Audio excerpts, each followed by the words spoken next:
Well, hello, ladies and gentlemen, and welcome to my commentary for The Truman Show.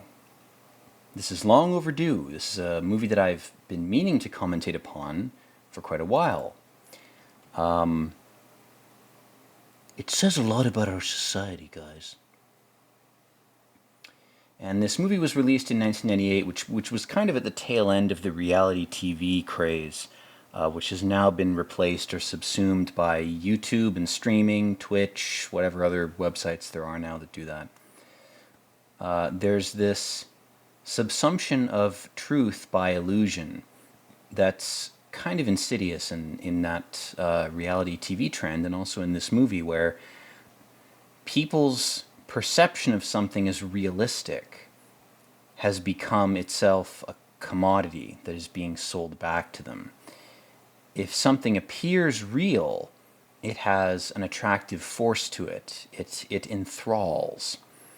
And I think that trend is ending. I hope it is. I think it's breaking down. I think people want real people. You know, a person with a camera on them playing a game in real time. You know, it's difficult to apply sort of video effects to that post-stream. You know, you can do a compilation. You can serve people who still want this level of artificiality, this reality TV type shit. But I think that illusion has kind of exhausted itself, and now we're in an era where we actually want real voyeuristic camera feeds attached to willing people who want that and have acknowledged and consented to that type of existence. So because we live in that world now, this movie might seem quaint to you, it might seem out of date, but the time in which it came out, it was kind of a nuke. It kind of was a mental nuke, you might say. And the reason I love it so much is because of how well crafted it is as a character study. It's meta sort of commentary on reality TV and illusion, blah, blah, blah. That's all fine. It's well done. But Jim Carrey's performance is great because he's a good performer. And the movie's premise is interesting for a lot of reasons that I'll talk about as things go on. And just the general tone of it is so great. It's so artificial, you know?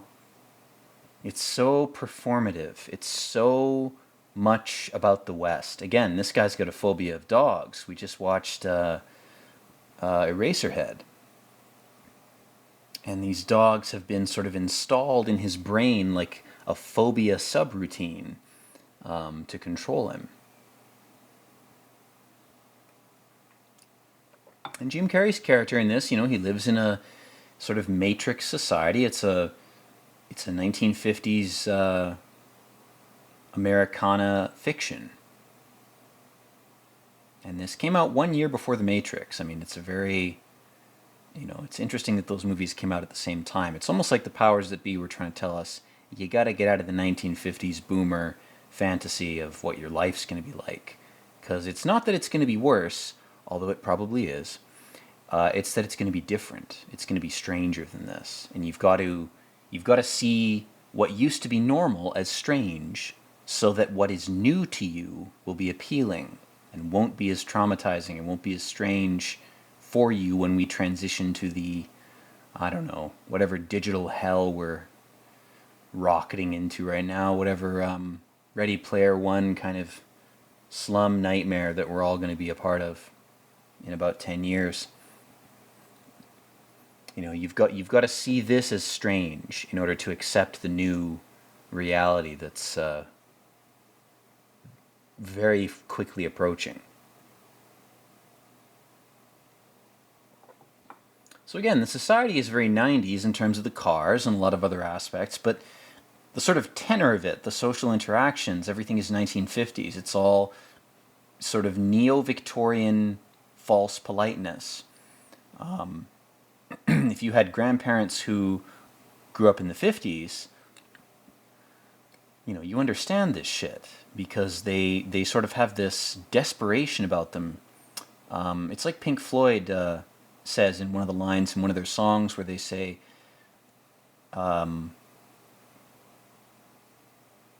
hanging on in quiet desperation is the English way. It's also the Victorian way, and it's also the 1950s American way. Hanging on in quiet desperation to these sort of social traditions, these niceties.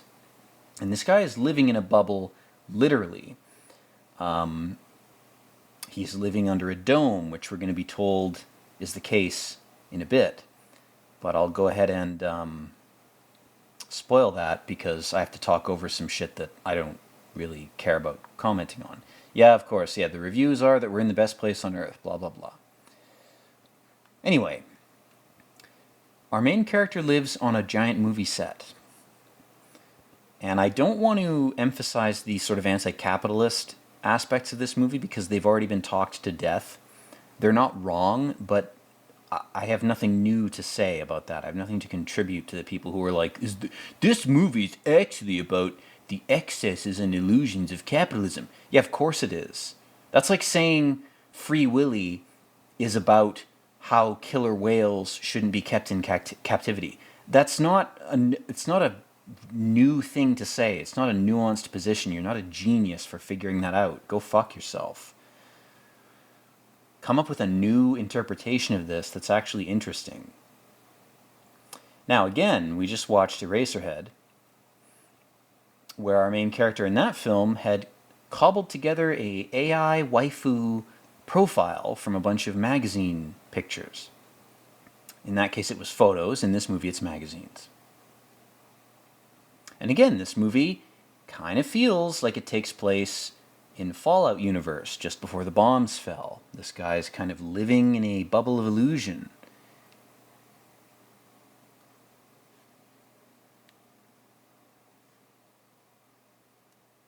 And everyone around him is like, you're going to not perform for the epic hidden cameras, my friend. Which is another aspect of this movie I want to get out of the way right away. Of course, there's a schizo interpretation of this. We're all being watched by cameras all the time. China's watching everything. Maybe they are.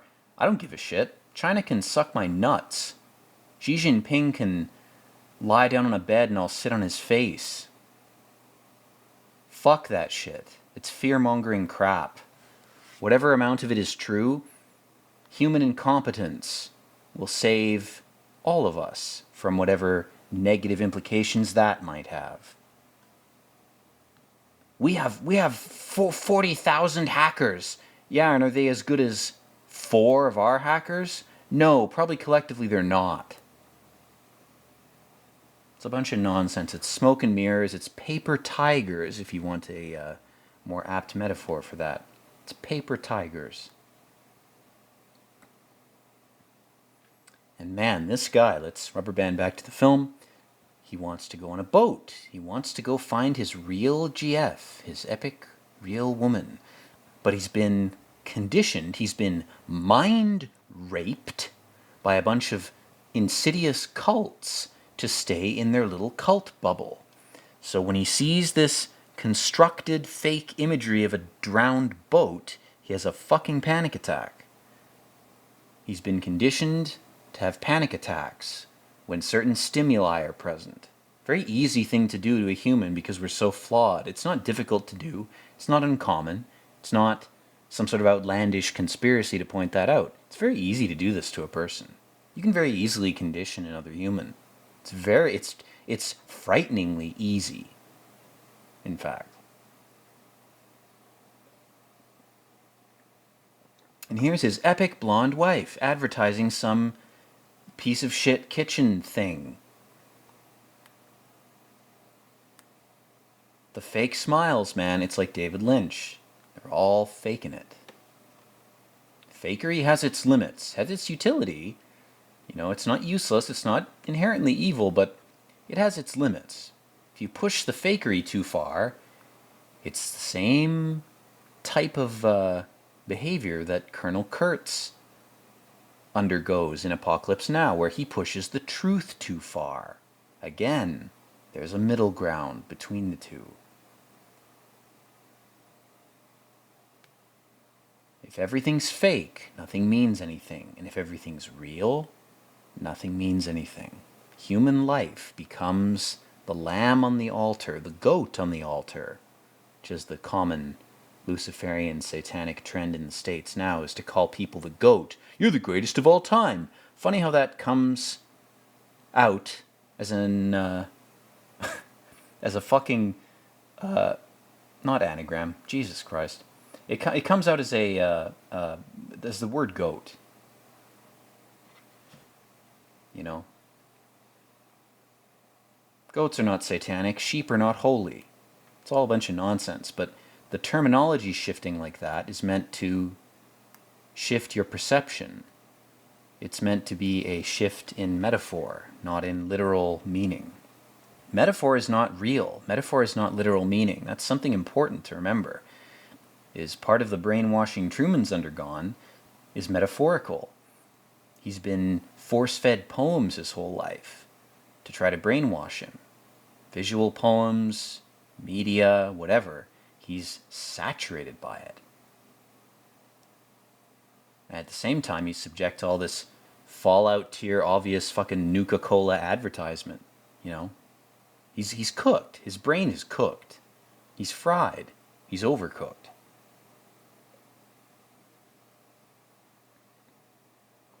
But this movie does such great things with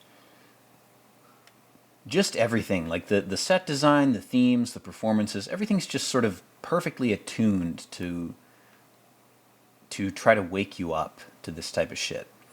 Again, as I said a minute ago, the world he lives in is a giant dome, which is what a lot of religions in the past, in the ancient past, have portrayed Earth as a giant dome world. Underwater, or, you know, on the bottom of a seabed of some mega planet, you know, whatever the implication is. It's a film set, or it's an experiment, or it's both.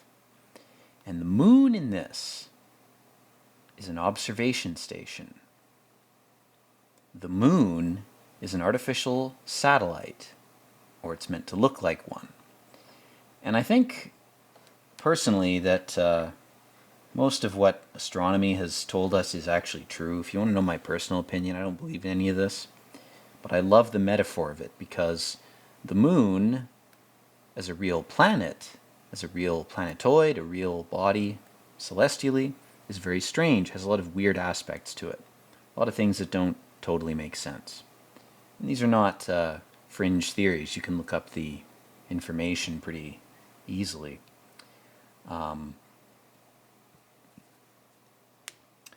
But my point with this tangent is just that this show directly engages with all these ideas. And it does so in a way that's very generous to the viewer without being too corny.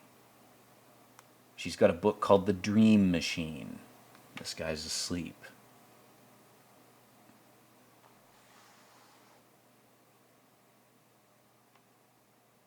Her necklace is a camera, and so is Truman's ring. That's revealed later. The bulbous gems in this, the black spherical gems, are all tiny cameras.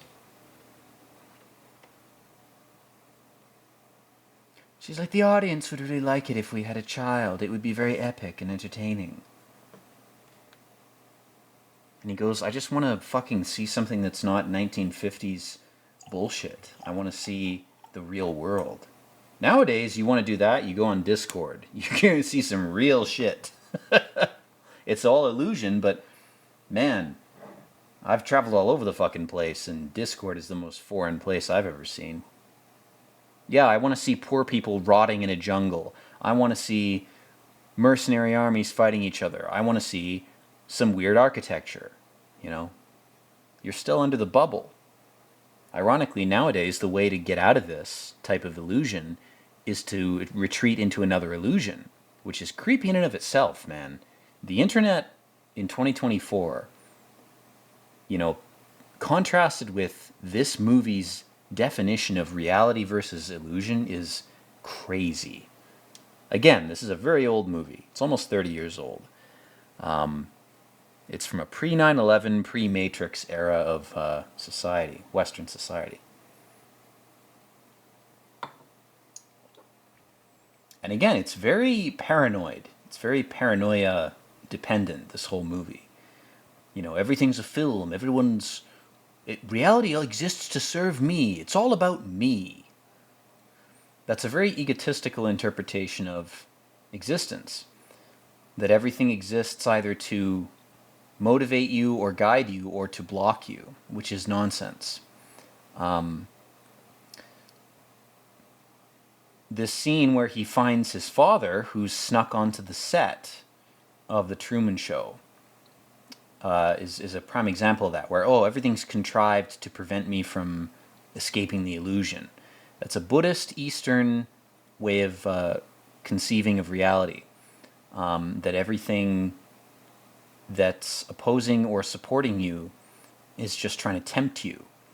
The Eastern religions really are more schizophrenic than the Western ones if you pathologize religion, if you analyze it in that type of way, which is not a legitimate way to do it. It's not the way to do it, but it's a way to do it.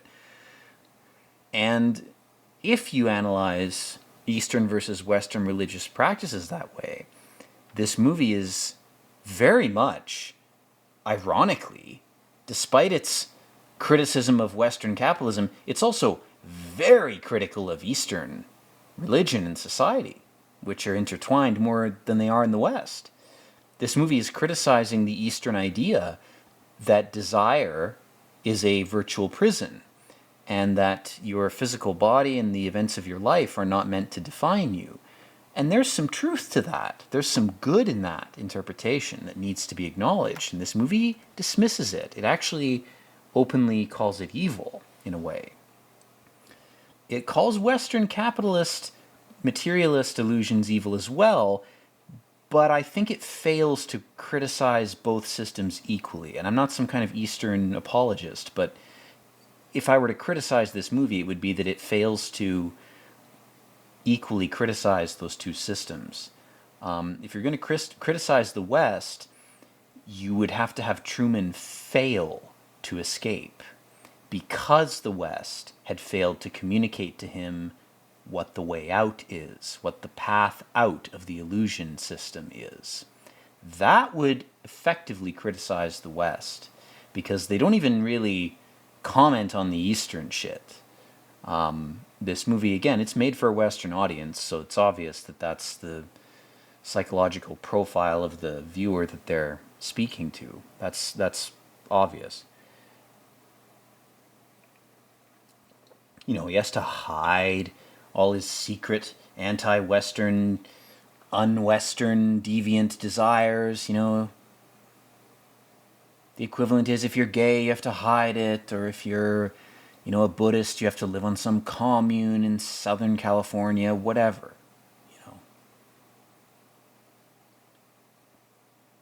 And again, there's this creepy Freudian thing where he went to his mom when he was scared. He was like, "Mommy, I'm scared. I think people are gang stalking me." And she went, "Oh, Truman, you're such a card. Ha ha ha, let's look at some baby pictures."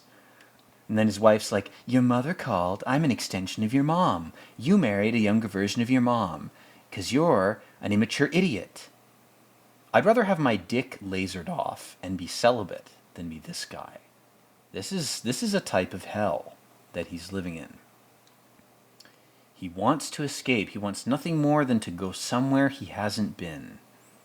I'm a homebody, so, I'm fine being where I am. But I sympathize with this guy because, there's a part of me that wants to explore. And then here he has this relic. We all have this. Some piece of clothing from an ex. I have one from a person I'm still with, in a long-distance relationship with them. And those are special things. Those are things that represent your honesty to yourself. When you do something that's honest, and there's an object that comes into your life during that brief period of very risky, very serious honesty, those objects have meaning.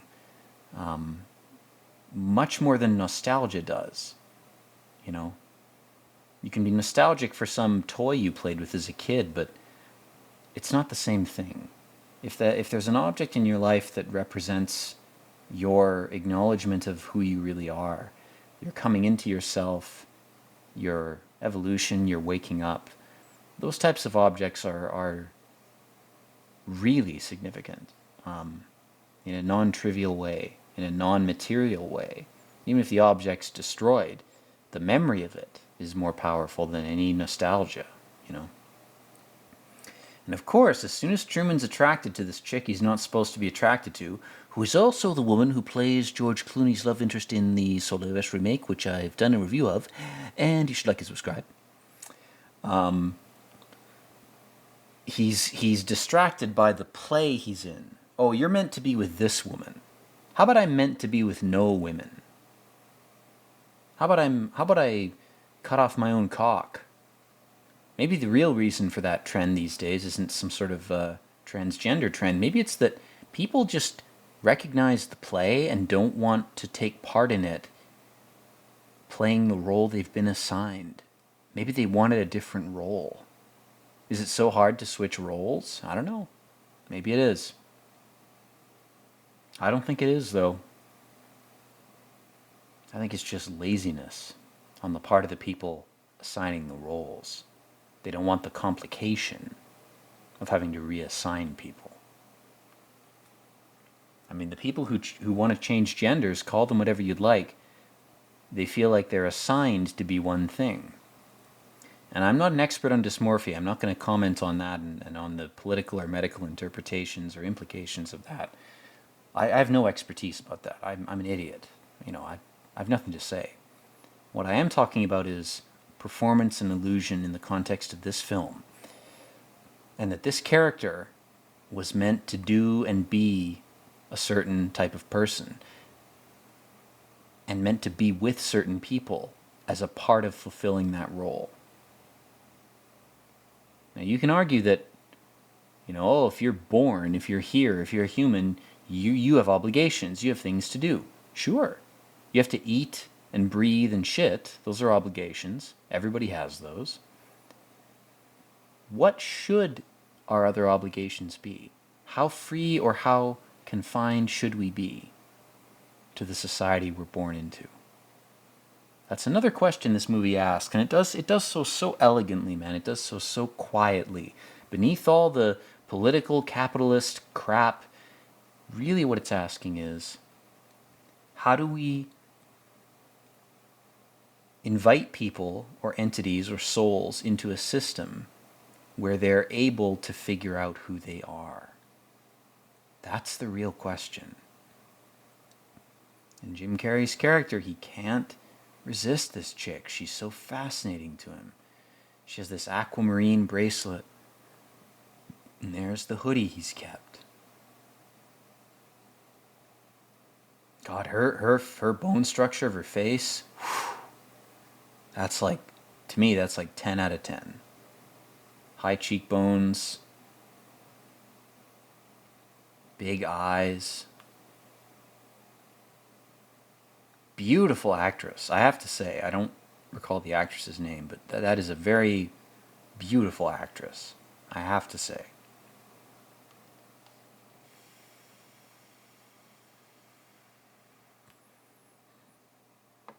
And it turns out she's not supposed to be here. She's infiltrated his little bubble reality to try to save him. She says, I'm not part of the script. Not part of the Demiurge's epic plan to entertain himself. The Demiurge is eating popcorn in the void and wants you to do a very specific thing for him. Well, he can blow me. If he's so powerful, rip me out of the void right now while I'm making this commentary and butt rape me in the Eridanos super void for eternity. Go ahead, do it. I'm waiting. Oh, it's not happening? Funny. And he just keeps naming days. He's like, I just want to be with you. I just want to see you. She goes, now. God, when love calls, just answer, man. best decisions I've made in my life were made like this, where I was ready to fucking have a heart attack, but part of me was like, you got to do this anyway.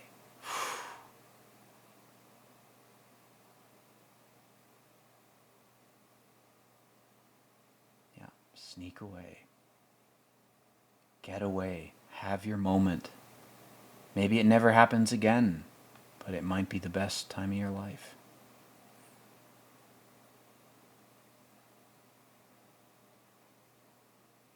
And again, isn't this more entertaining TV if the actors rebel against the script? Isn't that really real? Not in this movie's context, because again, this is made in 1998. It's made during the era of reality TV, where everybody followed a script that was meant to seem realistic. Media hadn't collectively come to a point where it was ballsy enough to actually absorb people's real behavior.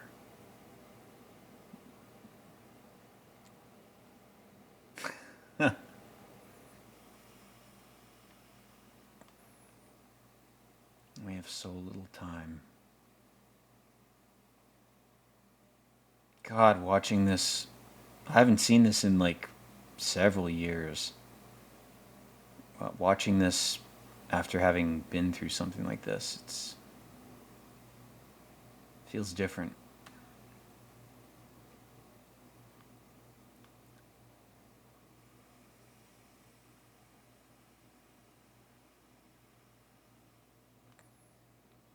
My name's Sylvia.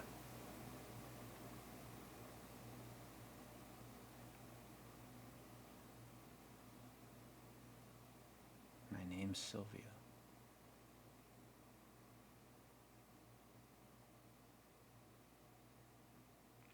This reality is fake. It's all for you. To keep you as their little cucked performer. And she's right. And the dad's like, oh, she's insane. She's got a bunch of disorders. She's nuts.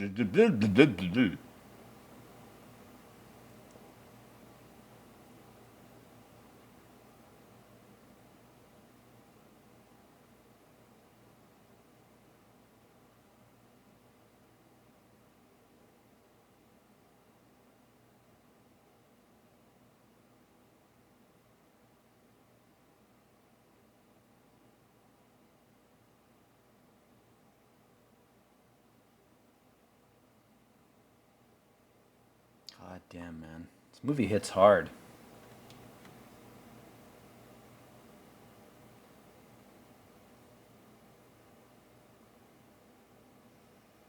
He's too kind, yeah?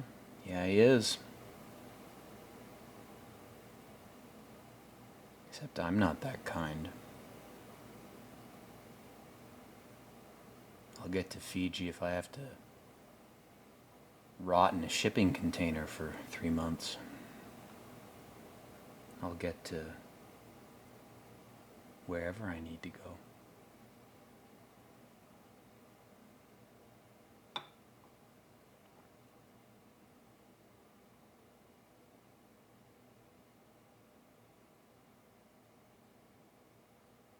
God, his fucking reconstruction of her face.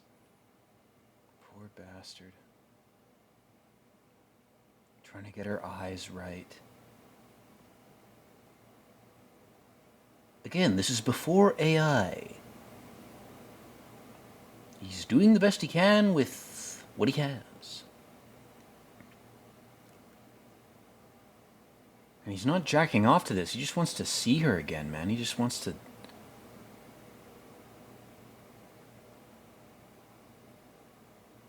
just wants to connect with her.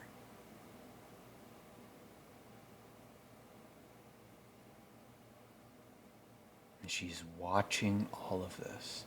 What torture to be made to watch this. The people that designed the system that made Sylvia watch him do this should be obliterated by meteors. They should be deleted from reality. That is not a system that improves people. It's a system that voyeuristically abuses its occupants for some kind of cosmic play.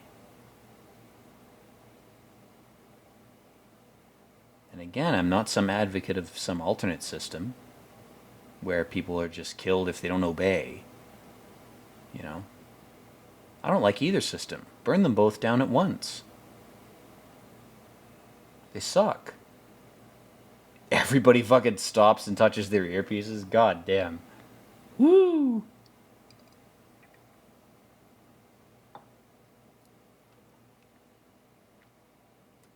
Listen to some classical radio and calm down. Don't be angry that you've recognized the truth. Don't be angry and rebel. That's inconvenient for the masters of reality.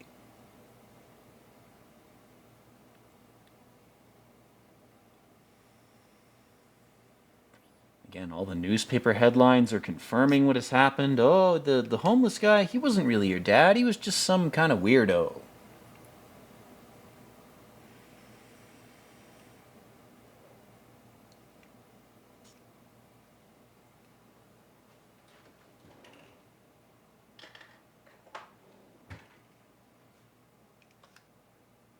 Now he's starting to wake up. His pineal gland is starting to decalcify. He's starting to crack through the illusion. Ooh. What's going on? This is a bit sus. This reality is a bit coincidental, really. It seems to respond specifically to what I do. Isn't that funny?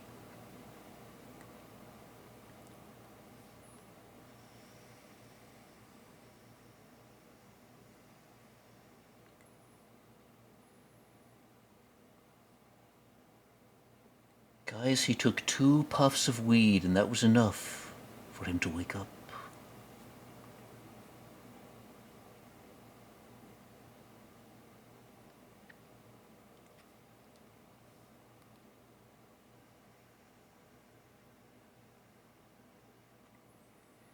I was gonna say that tweed suit, that's gotta be hot as fuck, but this whole environment's probably temperature controlled. In fact, it is. We know it is.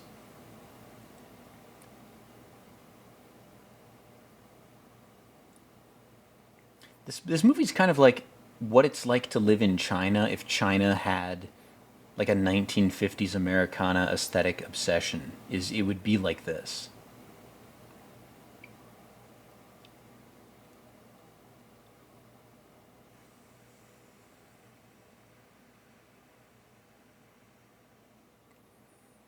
He's like, these people are really good NPCs, but they're NPCs. That's all they are. They're drones. They're actors. Again, very schizo interpretation of things. You shouldn't live your life this way, because real life is not like this, unfortunately. It's not this easy to break out of the illusion. This is like a hackneyed, exaggerated joke of how easy it is to wake up. Reality, you gotta do about 500 things that this guy doesn't do in order to actually break free. I'm not strong enough to do that shit, guys. I can make this commentary for you. I can do that. But that's all I'm capable of doing.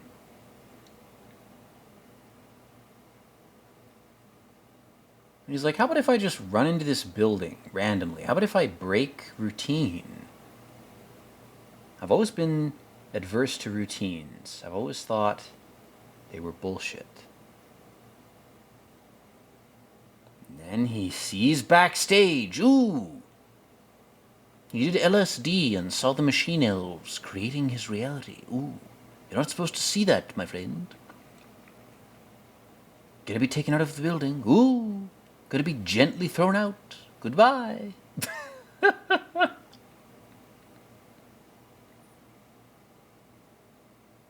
Slaps the guy in the ass and he doesn't react.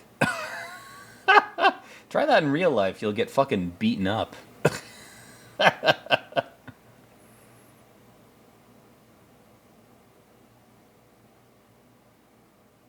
Again, the metaphor here is this guy is living in an economic fantasy. It's a boomer economy fantasy that he's fallen prey to.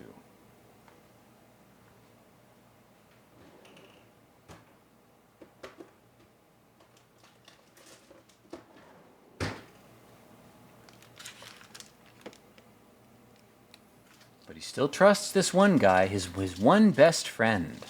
Surely this guy's not part of the plot, even though everybody else is. It's where Truman kind of acts like an idiot.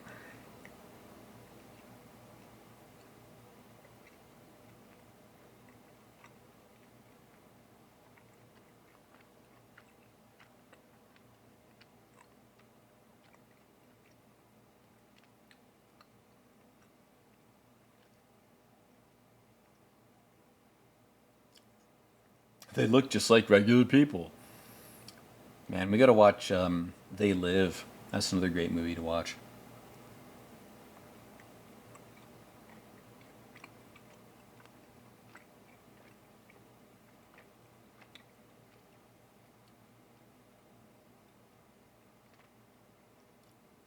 It's like the only way to throw them off is to be unpredictable, to improvise, you might say. Like a comedian improvises.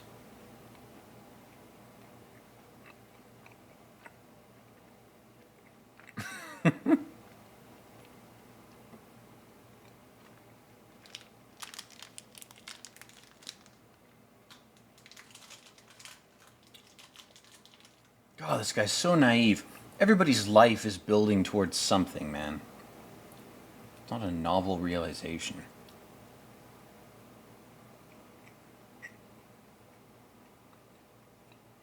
Look at that sunset, Truman. It's perfect. Like it's a giant fake screen.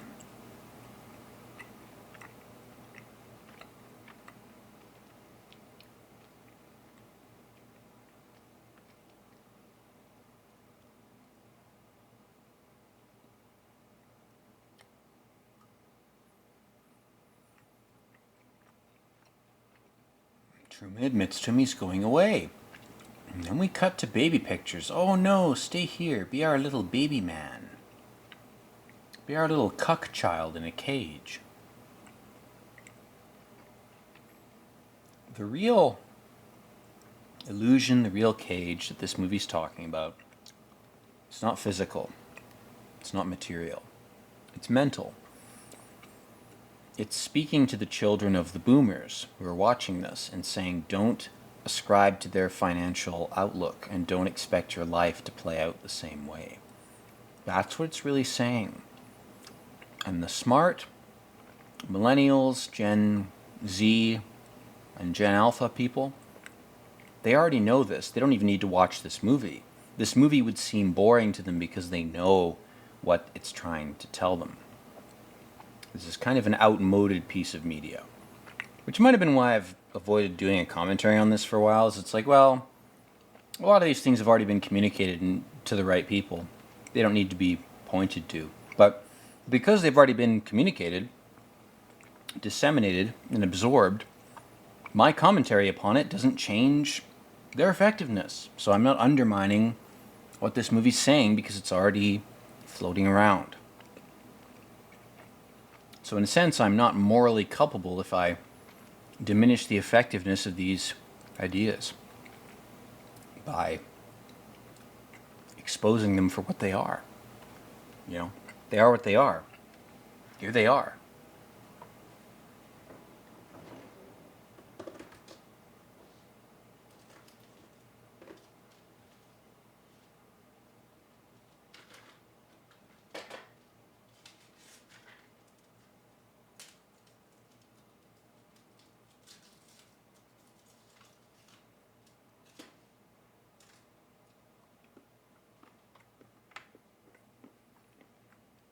So then Truman notices his wife crossed her fingers during their wedding, which is a subtle admission that the vows were a lie.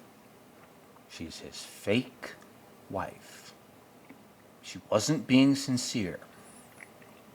The real woman playing this character didn't want to get really married.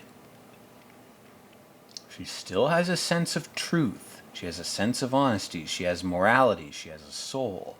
She's like, directors of The Truman Show, I won't give you my soul. I'll pretend to be with this guy. I'll pretend even to marry him. But I'm not going to do it for real. And of course, the accident she's going to fix is a person who was injured in an elevator. Oh, Truman, don't go in any more elevators because that'll expose you to the backdrop of reality. Stay in your lane. Stay in your little bubble. Elevators are dangerous. Ooh, they're scary. They're spooky. People died in them.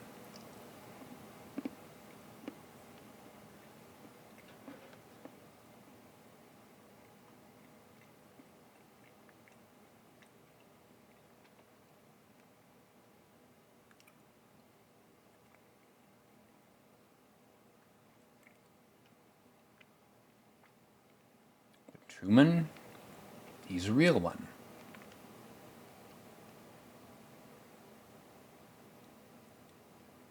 He goes, well, my wife's supposed to be in surgery, so according to the schedule of the show, it shouldn't be a problem that I've randomly entered here.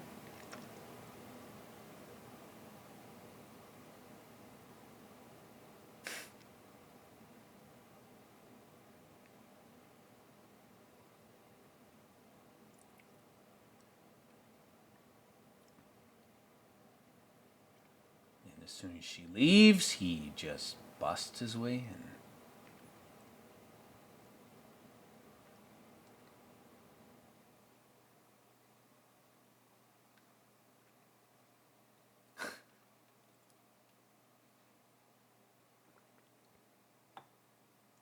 Man, I love this scene.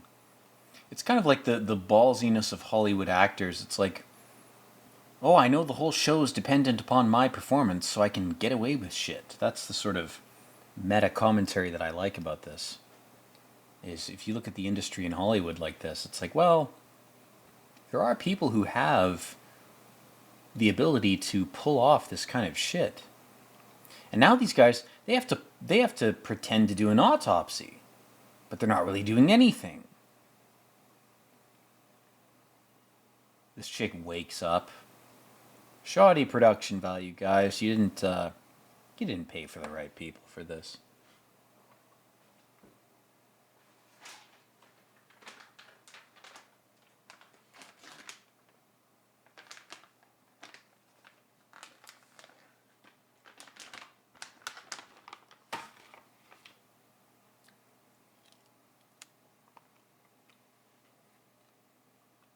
So now Truman's here again, and he's got all this fear-mongering crap in a travel agency trying to sell him plane tickets. Does that make any sense? Of course it doesn't.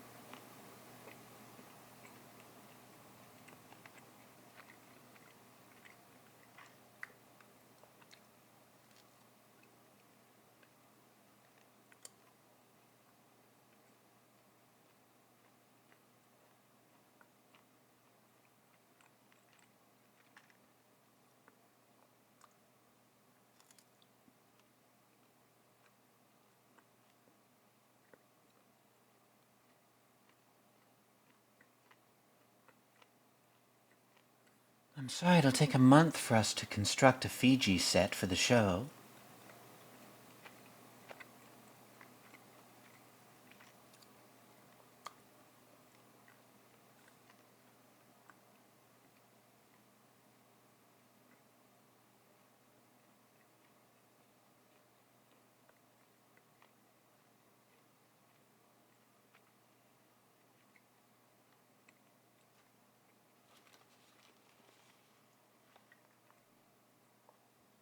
Then he takes a bus to Chicago. Oh, well, at least I can travel by land.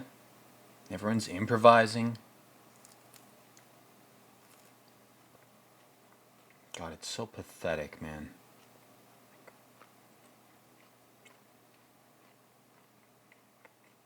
They've got two nuns and an army guy.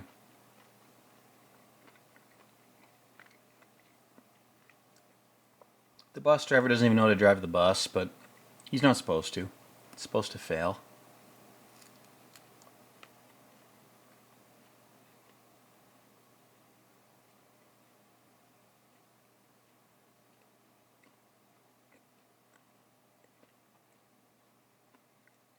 The NPCs empty out in lockstep.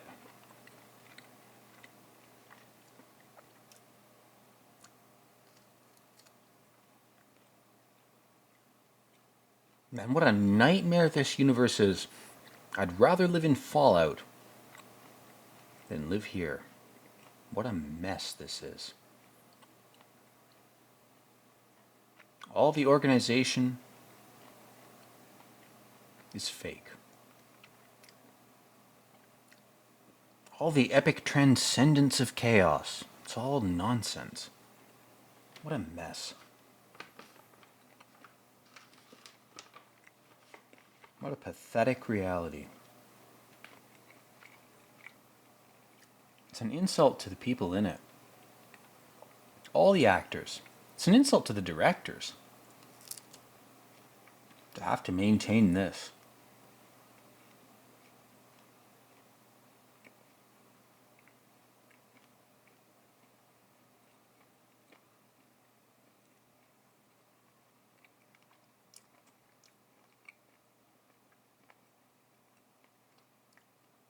Now he's realizing something. He's like, I can at least fuck with you and creep you out.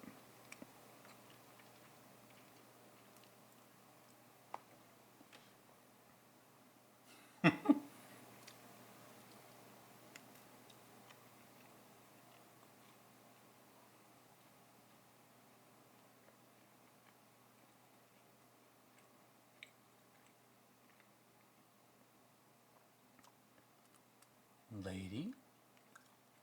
Flowers. Dented fender.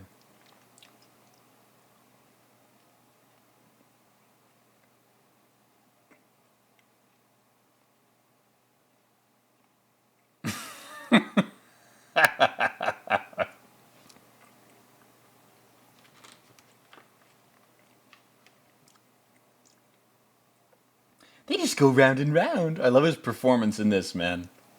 They just go round and round. They just go 9 to 5. They work the same shit jobs forever. They're retards. They're inhuman.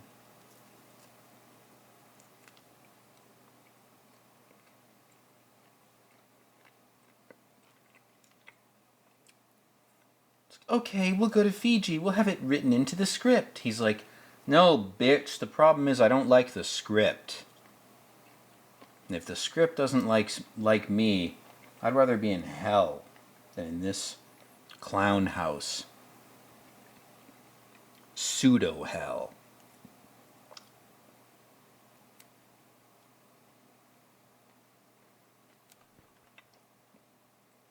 He's like, you pulled me up here out of the ground. Now you want my cooperation. Good luck getting it.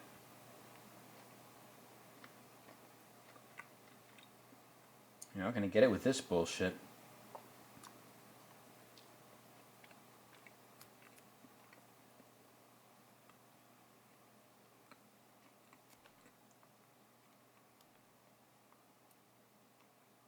Hey, he's going to go play Fallout 76. Go to Atlantic City. Hell yeah, man.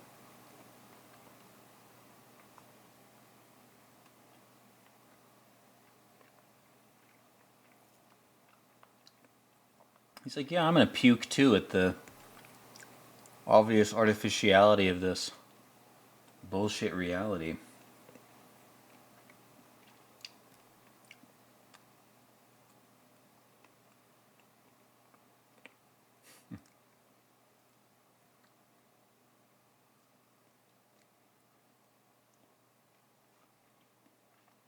Let's go home, baby. I'm your mommy.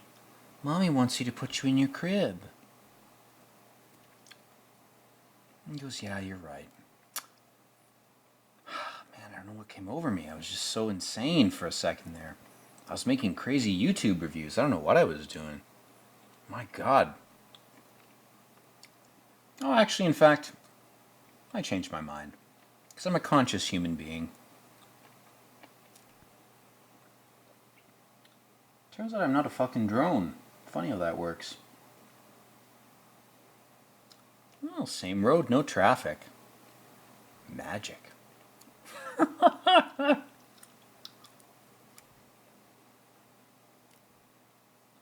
Yeah, I'd like a little company too while I destroy myself. You guys can come along with me. We'll have some fun.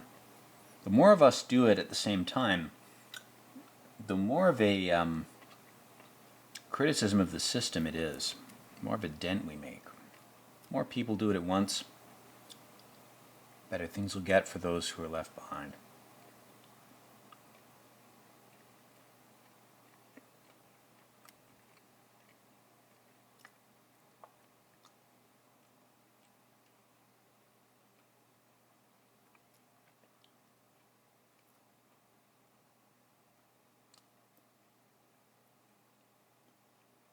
They're over the bridge. He conquered his fear of water. Good man.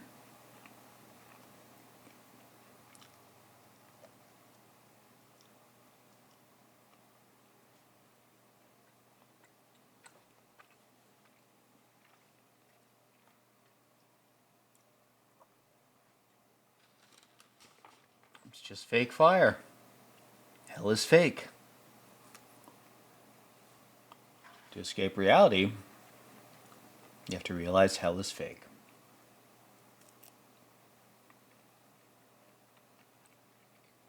Oh, she's trying to guilt him with money. What a cunt. This isn't about money, you dumb bitch.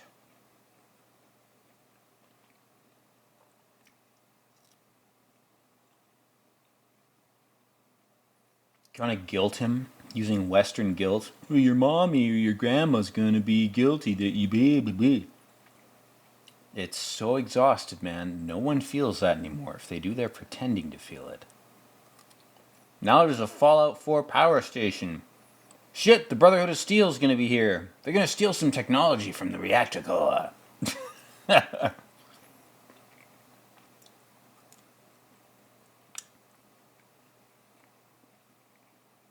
You're welcome, Truman. He knows his name.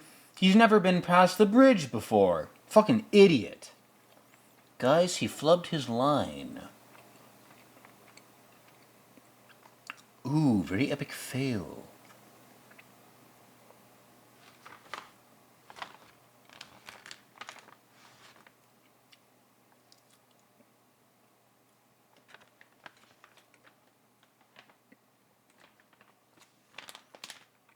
He didn't believe the nuclear psyop, and now he's being chased down.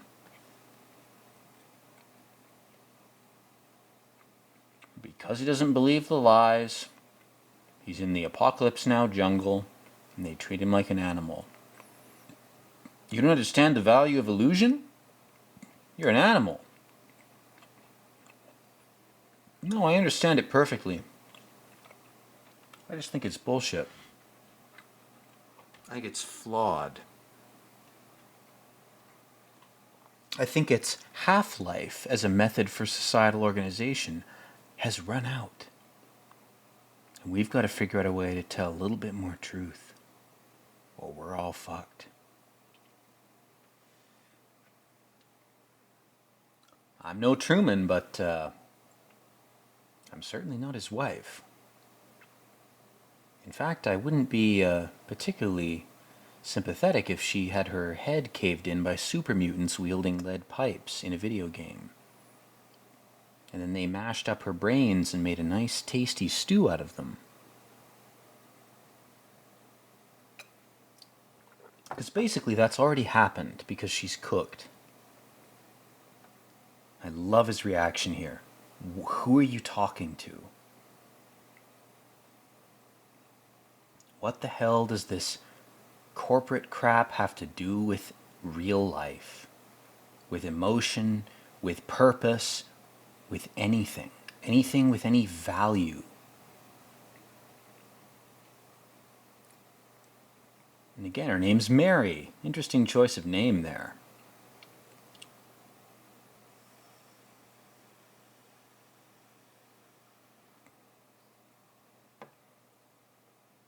Finally, she breaks.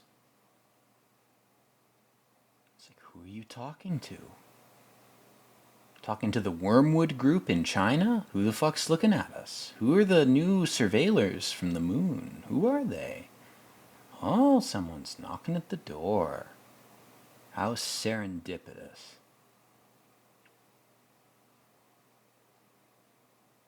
And she says, I think at the point she goes, I can't work under these conditions. Yes, how can anyone expect me to carry on under these conditions? That is so good, man. God damn. You soulless cunt. Fuck, man. You deserve to be chum. You deserve to be fed to animals. You soulless bitch. Unfucking believable, man.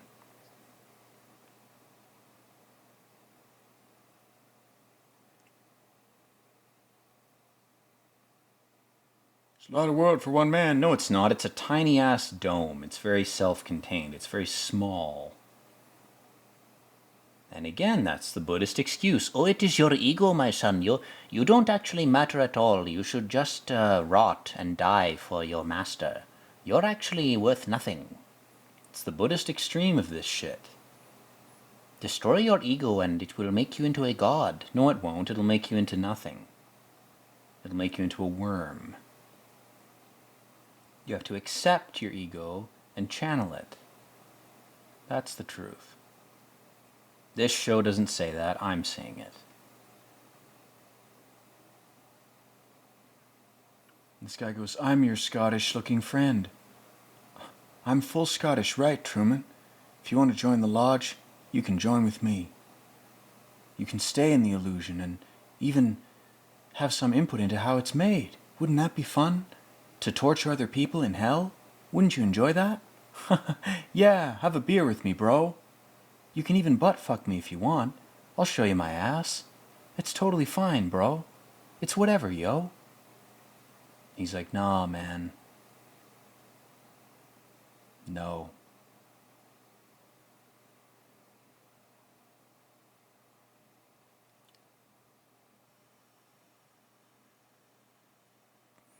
I know that feeling when it's like, I was told to tempt you to do this by the writers of the show, because we just want to keep you on the payroll, Truman. We just want to keep you as an epic actor in the play of reality. It's so important. Pick somebody else. These creepy fucks from the moon. Man, the Game of Thrones tortures really need to be applied to these guys in this production room. That's what needs to happen.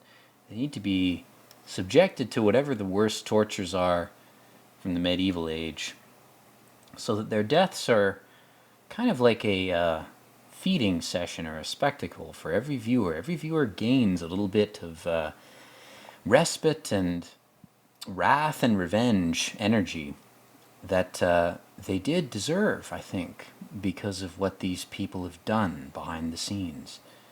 You know? I mean, that really is what needs to happen in this film's context, of course.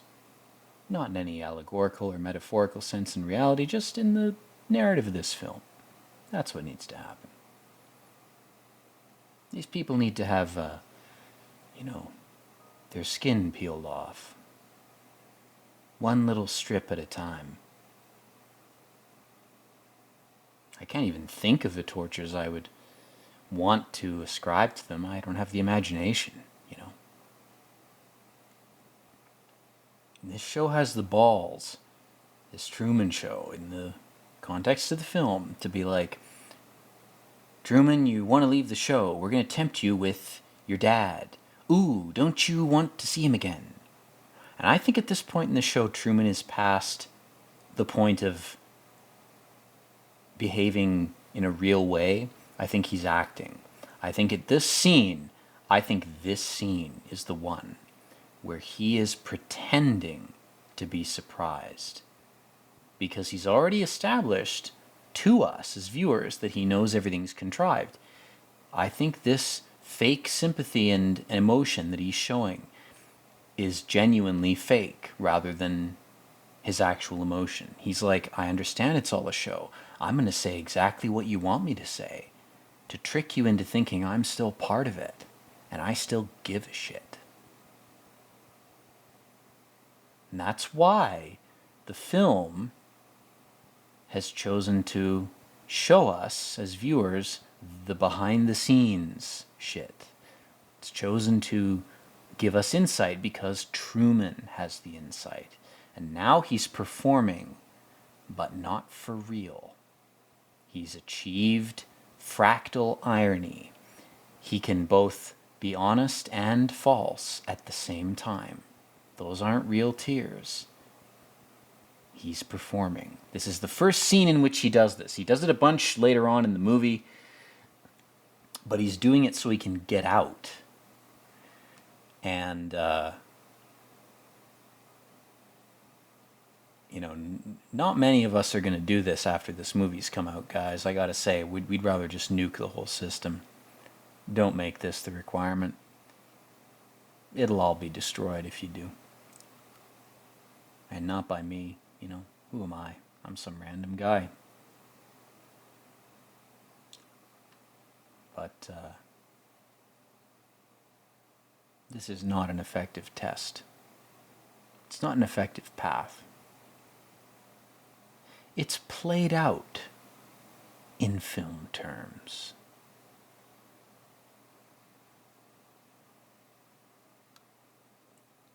And here, finally, the movie gives us the epic reveal of the whole thing. If you were too stupid to figure it out on your own, here, they're going to tell it to you. They're going to give you the full expose, the full thing.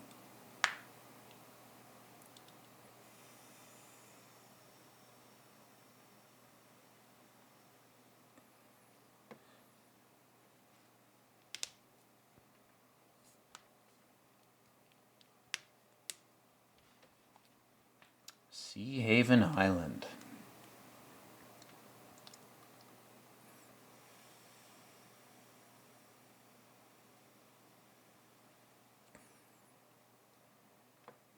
They should have made it 33, guys. Why didn't they just say he was 33?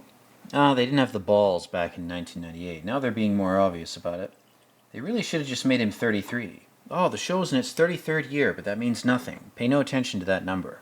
It's like the Wizard of Oz. Pay no attention to the man behind the curtain. Pay no attention to the symbols and numbers that are very obviously obsessed over by various groups. Pay no attention to them. You should pay attention. You should avoid those groups with your life. And this is the best part of this whole thing. The moon is an observation base. That is so fucked, man.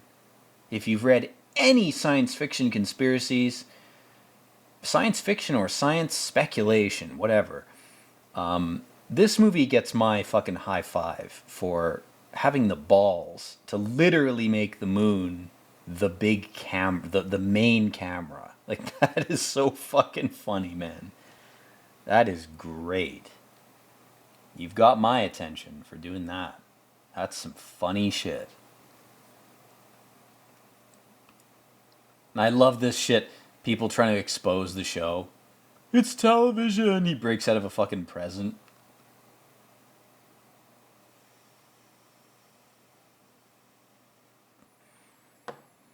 A guy parachutes in. They're all trying to save him.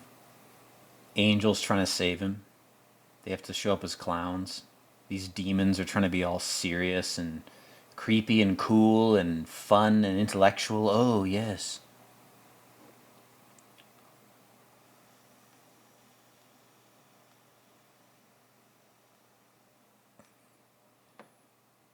You've got to be full of anxiety, Truman. If you're not horrifically anxious at doing the most basic things, we can't continue the epic Western stage show. You have to be anxious about everything. Anxious about sex. Anxious about who you are. Anxious about exploring not just your external world, but your internal world. You have to be a totally cucked, brain-raped, brainwashed, Project Monarch, Project Dragonfly, complete idiot. I'm sure society won't collapse. I hope it does, man. I hope it comes crashing down on your fucking heads. I hope someone smuggles a nuke into the bunker under Denver Airport and blows you all to fucking hell. You deserve it. Every single one of you, man. And it's coming. I wouldn't be here if I wasn't going to see it. Because I came here to see it. And it's going to be fun to watch. You know what it's going to be? It's going to be good TV. the directors and the show writers are going to become the contestants. They're going to become the actors. Won't that be fun? And it's going to be a long, slow show. And you're all going to be conscripted to perform in it. Hope you perform well. In fact, I know you will. I have confidence in you guys. All the showrunners of this reality that's collapsing, you guys are all going to be a lot of fun to watch. We're going to enjoy it. And it won't happen in a game or a movie review. It'll happen for real. And it won't be your body doubles, it'll be you.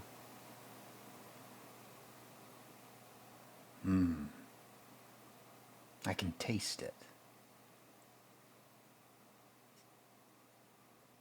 I know I'm in the right reality because I feel comfortable saying this. It's going to be a fun time. We accept the reality of the world in which we're presented. Oh yeah, blah, blah, blah. Of course we do. We're all in Plato's cave, blah, blah, blah. It's not like the prevalence of digital illusion has woken up the people that were going to wake up, and the people who are going to stay asleep are just going to stay asleep regardless. It doesn't matter. The people who are awake now need to have been woken up. They've been woken up. Some of us have been awake from birth. Imagine the torture of that. Imagine the energy of hiding it. Well, we don't have to hide it anymore. It's a relief, guys. I feel relieved. It's like taking a nice fat shit all over George Soros' face right before killing him.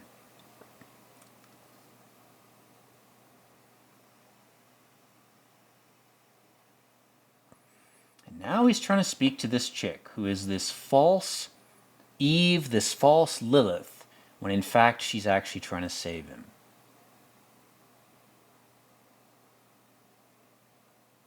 Don't you ever feel guilty about this sick fantasy, this sick play? And he goes, no, the world you live in is full of sin. That's because it's reality, you fucking idiot. Of course it's flawed. That's because it's real. The perfect world is always fake, just like heaven.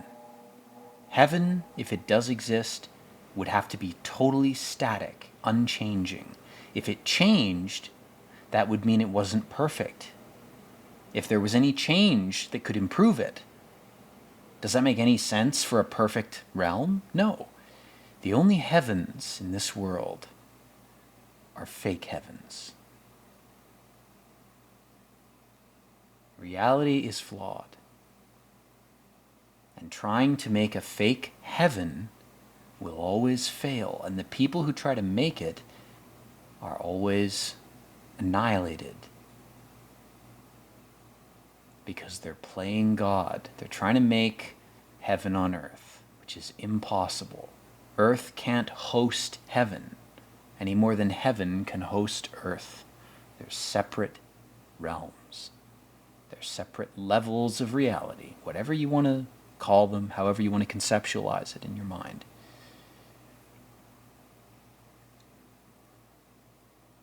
This woman is just hoping, please get out. Get out of this particular level, this particular illusion. Come down to Boston and get mugged. That's the real world, motherfucker. She's like, I live in Boston. He's like, I'm going to go back under the dome now. He's like, actually, I prefer the fake heaven.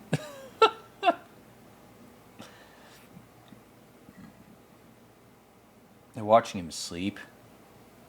It's supposed to be a sentimental scene. Imagine that, the audacity of it. I'm grateful that today's youth are more cognizant of psychological and emotional dimensions of things. It leads to overinterpretation, over-politicization of things, but it also leads to some very necessary reinterpretations of older media. And that's why deconstruction is not an evil thing. in criticism of media, whether it's writing or television or video games or whatever, deconstruction is the process of trying to figure out how something raped you. And that may sound melodramatic, but media inserts its ideas into you without you knowing by using magicians' tricks and witches' gambits and Bene Gesserit type of crap. And this is not fake. This is easy to do. The human mind is very porous. It's very receptive to different images and the way that illusions are served to it, like food on a plate. And the mind will just eat it up. And when you deconstruct things, it's kind of like sifting through your shit to figure out if you have colon cancer. It's a bit gross, it's a bit remedial, it's a bit reductive, you might say.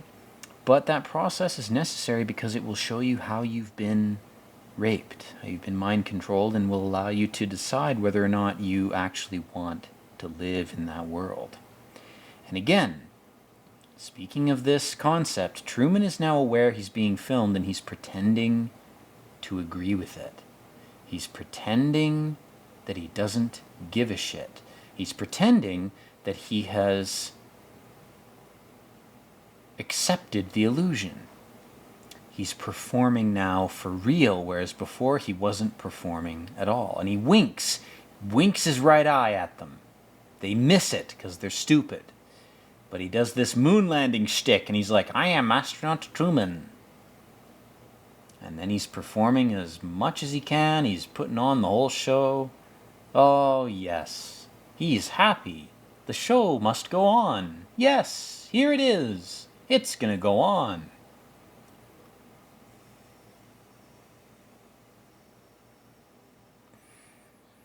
He's like, I don't have an Apple Watch yet, but... and then he pretends to be scared of the dog. Pretends to be delayed by the two twins, the Nazi twins. You guys aren't totally setting up the set ahead of me. I'll just talk to you like I really care. I really give a shit. Ooh, aren't you real people? Isn't this real? Isn't this awesome?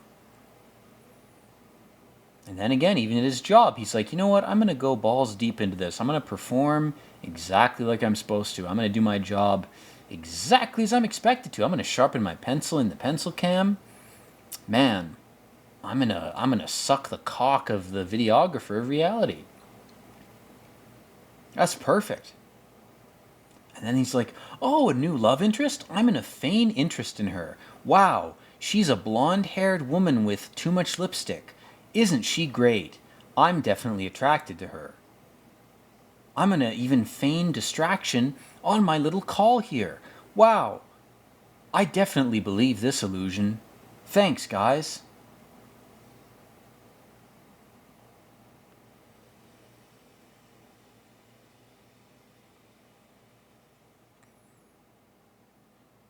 He's like, I'm gonna mow my lawn like a good boy. Especially this one part of it. Pay no attention to that. Fucking media people are eating pizza watching him. Hope that pizza gives you colon cancer, you fuck.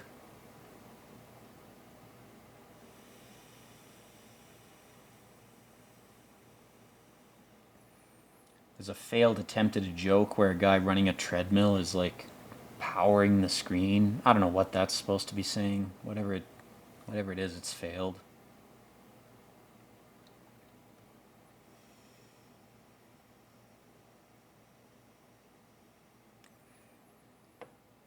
These greebly soy boy fucks. And their greebly soy boy boss. All he's done is shave his beard. That's all he's done. He is what he is. He's always been what he is. His name is Satan.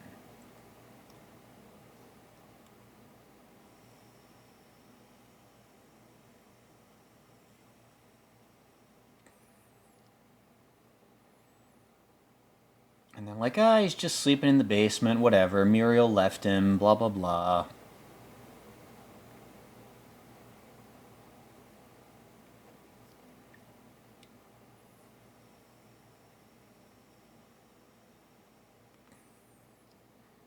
But Lucifer's suspicious. He goes, wait a minute, this guy's not supposed to be this quiet and still. I sense something's wrong.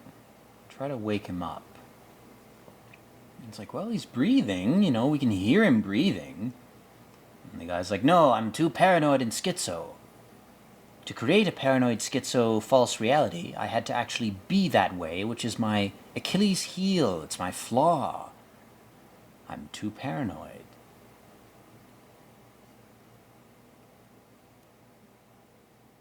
It's like he came down there, he did a bunch of shit, and he went to bed. What do you want to see? He's asleep.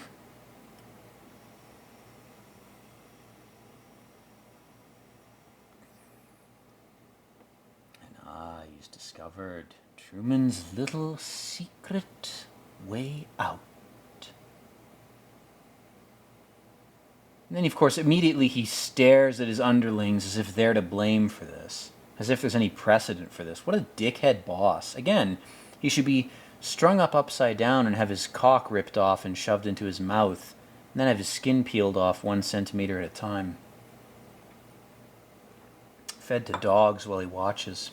There's no medieval torture that's fit for this guy, man. He deserves every one of them. He deserves to be cloned and have his consciousness transferred to each clone one at a time so he can experience every possible worst torture. He just lifts up the snowman. There's a recording of him breathing. Fake breathing.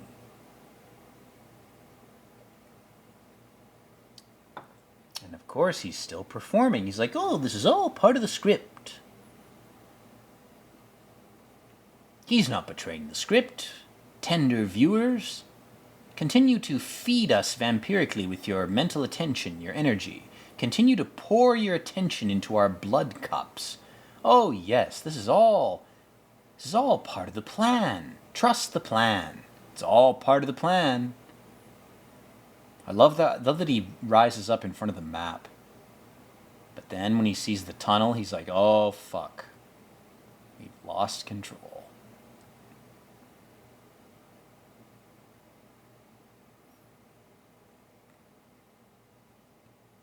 He's gone. He breaks character and he's like, cut transmission. The South Park alien viewers can't see this. Again, there's a great episode of South Park that's basically just a rip-off of this, where Earth in that episode of South Park is revealed to be a kind of alien zoo where we all flail around for entertainment purposes. And it's like, oh, if we rebel too much, they just blow up the zoo. Well, go ahead and do it then. You know, why don't you actually do it? We're in the Taurids right now. We're going to be in them till 2033. Funny that that's the end date of the Taurid meteor stream. It's almost like it's a potential cancellation window for the show of reality. Why don't you just cancel it now? Right now. Do it now. Do it when you hear this commentary. I fucking dare you, man. You can't mistreat your actors like this and expect them to not unionize or to not rebel against the conditions they're in. You can't be so far up your own ass that you think this illusion will continue. That's what this movie is saying, guys. That's what this narrative is saying. I want to make that clear.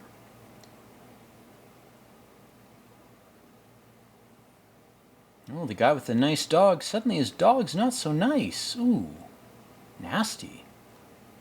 I'll have to beat the dog's head in with a lead pipe. Ooh, nasty. They even brought back his dad. What a pathetic attempt.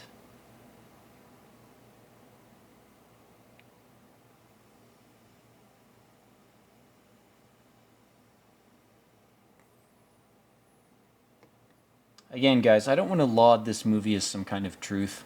It's schizo bait. It's meant to inflame your paranoia, and it's meant to also play to a lot of tendencies you might have that are ego-bound and ego-driven, that reality is constructed for you. It's not And if you've come to think that it is, go see a therapist for real. Like you actually need help. What this movie does that's interesting is it exposes the trends in Hollywood media to try to placate viewers with sensational content. And again, the era that this movie caps off, the era that it came out at the end of, was the reality TV era. There were parodies of reality TV like Chappelle's Show that were already becoming popular at this time because reality TV had run its course. And it was now sort of vogue to make fun of it, make fun of that format. And this movie and The Matrix came out at the same time, and that's not a coincidence. It's a time when Gen Xers and very old millennials were just being born, and society was collectively recognizing that the economic model that the boomers set up was not going to be sustainable. So there's a lot of subtext to this that is much more economic than it is psychological or psychosocial or media related. A lot of it is economic. It's economics sort of bleeding their way into to media. It's like if you want to hypnotize your viewers and get them to pay you for the content you've produced, you can't keep making Survivor. You can't keep making, whatever reality TV crap that you've been making. The only resurrection of that that's been successful so far has been Fish Tank by MDE, because it's totally unscripted and it's independently filmed so that you don't have the interference of an outmoded Hollywood system. The people that made this movie have no involvement with it, which is why it's good, because their mentality, their perception, their perspective about what people will watch and what the media landscape is like has died. They are out of the loop.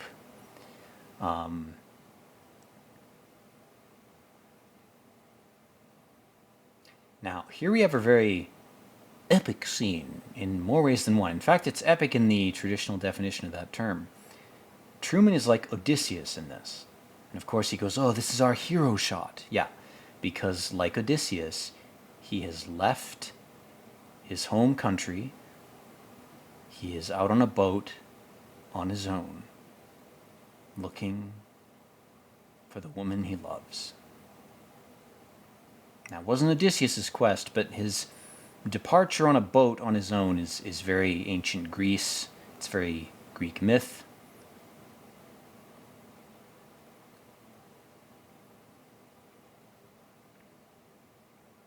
And then the irony is, this bus driver guy, he's like, I can't fucking drive this boat. I'm a fucking actor, dude. What do you want?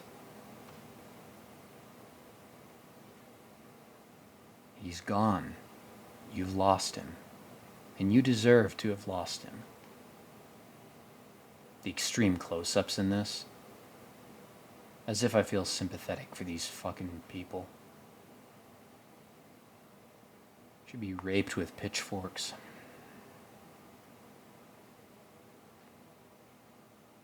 Should be slow roasted over a fire while they're still alive.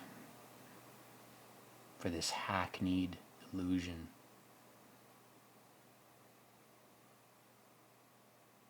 I'm not serious about any of that, guys. These guys are just people.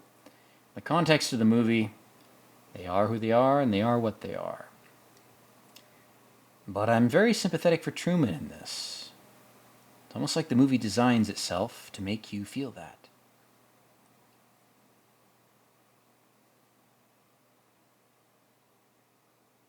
Ooh, that boat's not seaworthy, my dude. Even in a fake sea. They're fucking with it. It's artificial difficulty, guys. They've turned the difficulty up and they haven't told him. Very abusive developer behavior.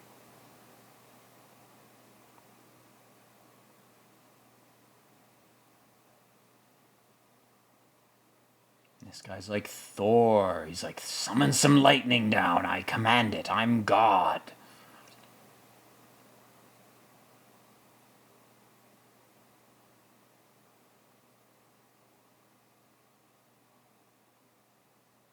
His name's Christian.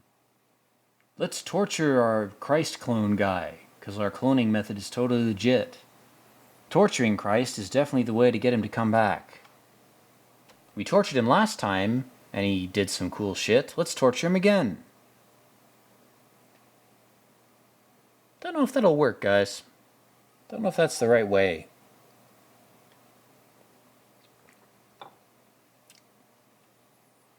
Don't know if the same trick is going to work the second time.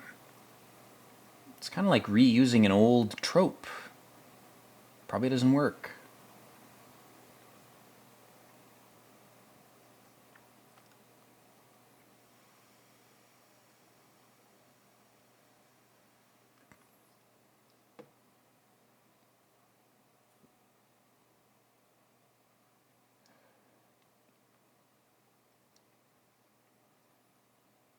He's like, I'll look out at you through the moon veil. Ooh.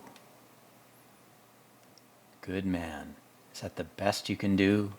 You're gonna have to kill me.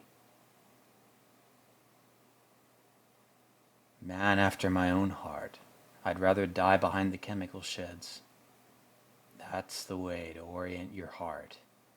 Because these people will never do it. They will never kill you.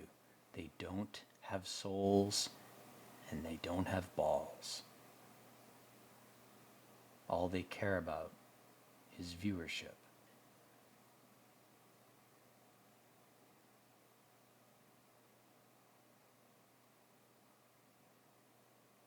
They don't have souls.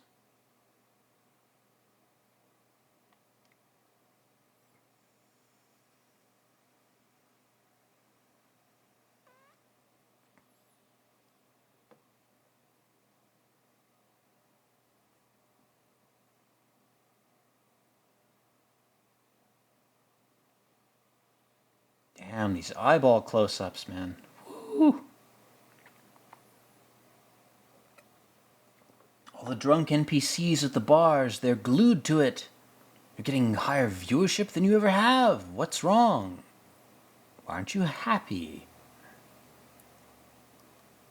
So much engagement. That's what they call it these days. Oh, I'm getting so much engagement in YouTube and Twitter and fucking Vine, whatever. God, that dates me. Instagram is what I meant to say, what I should have said. God, the engagement, it's so good. His arms are hanging out like he's crucified. Very quick shot, though. Oh no, they do dwell on it. They dwell on it there. Okay. -1 point for dwelling too much on the crucified Christ shot, guys. Being a bit heavy-handed, in my opinion, with the symbolism.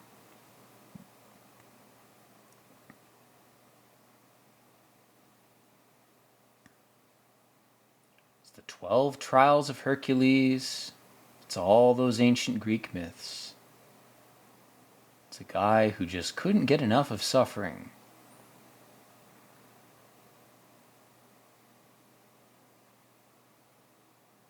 Ironically, he proves that it's effective.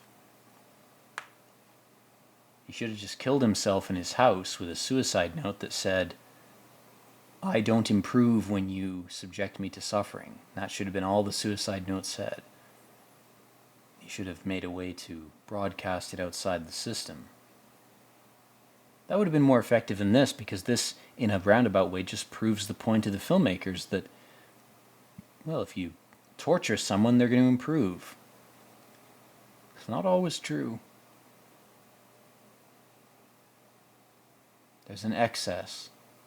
You can go too far.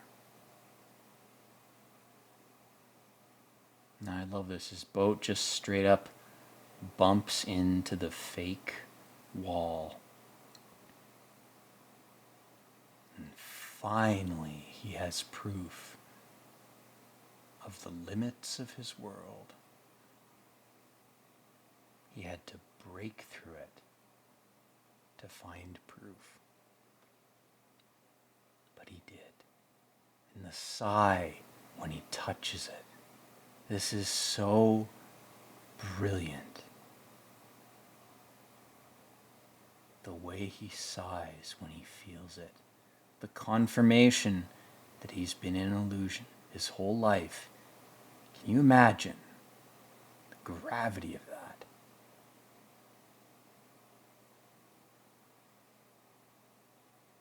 The shotgun blast to the chest. He's so angry. His first response is, I'm just fucking angry.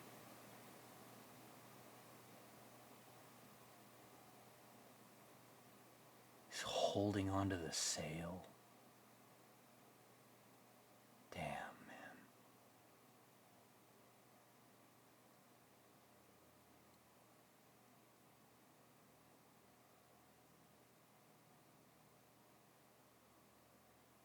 God, his face.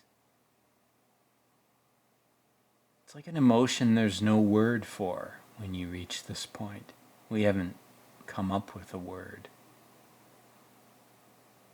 that encapsulates this. It just doesn't exist.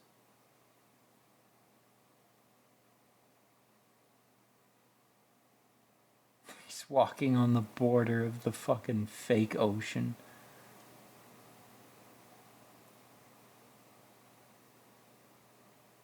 God, this poor bastard.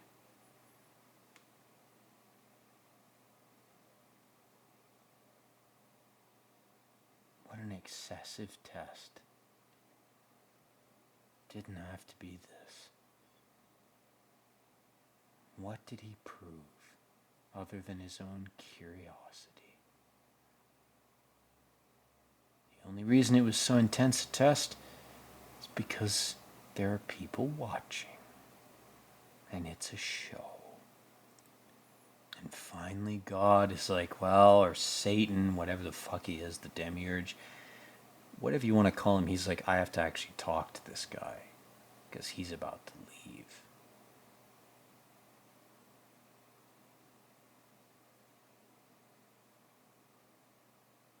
You're not God, you fake fuck.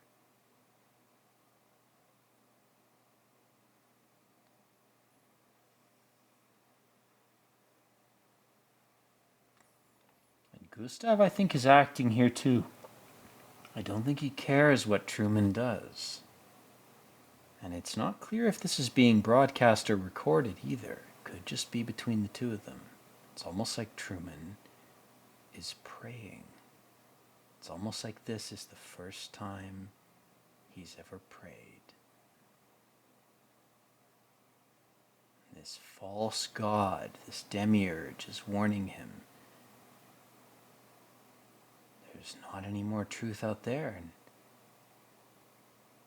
he says, but in my fake world, in the internet, on Discord,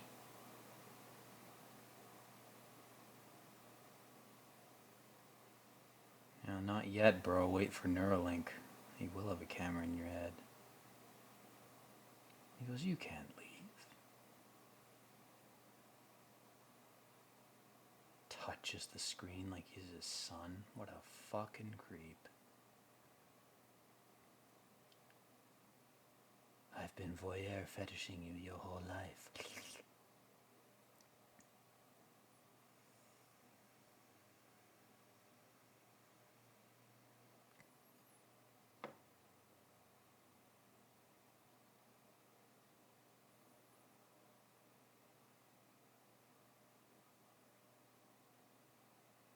Creepy smile, man.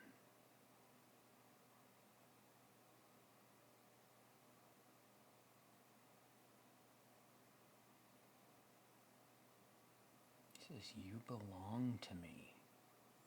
Could you be any creepier, bro? You're not going to convince him to stay if you say shit like, you belong to me.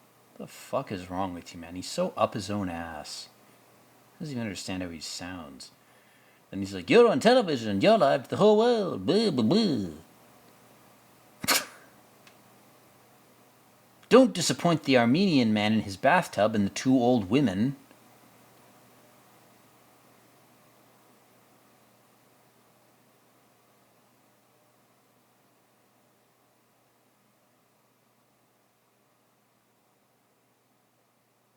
afternoon, good evening, and good night. That's why I love that phrase, man. I start some of my videos with it because it's fucking fantastic, man. If you're breaking out of a false god's little bubble, that's a great way to do it. Steps through the monolith, the black monolith door.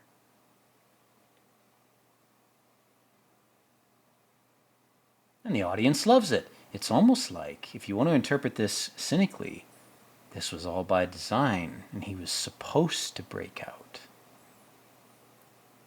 Because all these people, they react so well to it. Oh, the old women are combing their robes, and Christoph takes off his glasses. My God, I'm so shocked by this. Maybe he is. Maybe he's not. Maybe he's performing for another camera. Another higher authority. I'll leave you with that creepy interpretation, guys, of the end of this movie. But, this movie's great. It's been commentated upon a million times. I hope you enjoyed my take on it. And I hope you're doing well in your life. Hope you're physically and mentally keeping track of your health. Hope your loved ones and friends are doing well. And I hope that you like and subscribe to my channel. Anyway, guys, the credits are rolling. I'm going to end things. So, again, thank you for watching. And as always, guys, good afternoon, good evening, and good night.